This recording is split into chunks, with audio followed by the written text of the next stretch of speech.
आज से लगभग 600 साल पहले इस धरती पर प्रकट हुए थे कबीर साहिब जी, जिन्होंने झूठे दिखावे के नियम नहीं, सच्चा तत्व ज्ञान दिया। वो ज्ञान जो अंधविश्वास को खत्म करके सत्य की रोशनी फैला दे। लेकिन जब सत्य बोलता है तो झूठ बेचैन हो जाता है। ऐसे ही कई नकली धर्मगुरु और समाज के कुछ लोग कबीर जी के आध्यात्मिक और सच्चे ज्ञान के आगे हार गए। उन्होंने एक साजिश रची कि कबीर सेठ पुत्र नीरू एक विशाल भंडारा दे रहा है और उसमें दोहर और मोहर भी हर खाने के बाद दी जाएगी। और छप गई 18 लाख संतों और गांव वालों के निमंत्रण की चिट्ठियां। सोचा, जब इतना बड़ा भंडारा कर नहीं पाएगा तो शर्म से काशी छोड़कर भाग जाएगा। पर कबीर जी वो तो समर्थ परमात्मा थे, जिनके घर में किसी चीज की कमी नहीं होती। और फिर हुई वो लीला।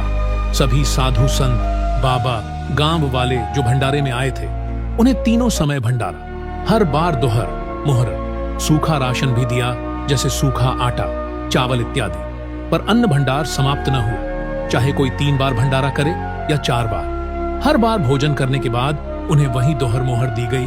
और कबीर जी ने लगातार 24 घंटे सत्संग किया और 18 लाख साधु संतों को आध्यात्मिक तत्व ज्ञान दिया। वही ज्ञान सबको प्राप्त हुआ।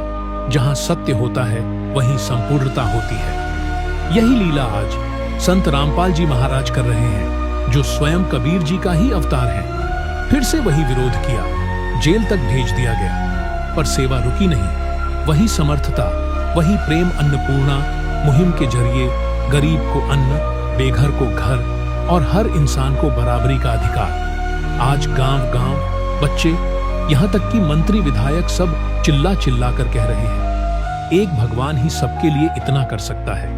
ये कहानी है बदनामी की साजिश से लेकर भक्ति की महिमा तक की। जब परमात्मा आते हैं तो दुनिया पहचाने या न पहचाने पर लीला सबको पहचान करवा ही देती है कि ये सब समर्थ भगवान के अलावा कोई नहीं कर सकता।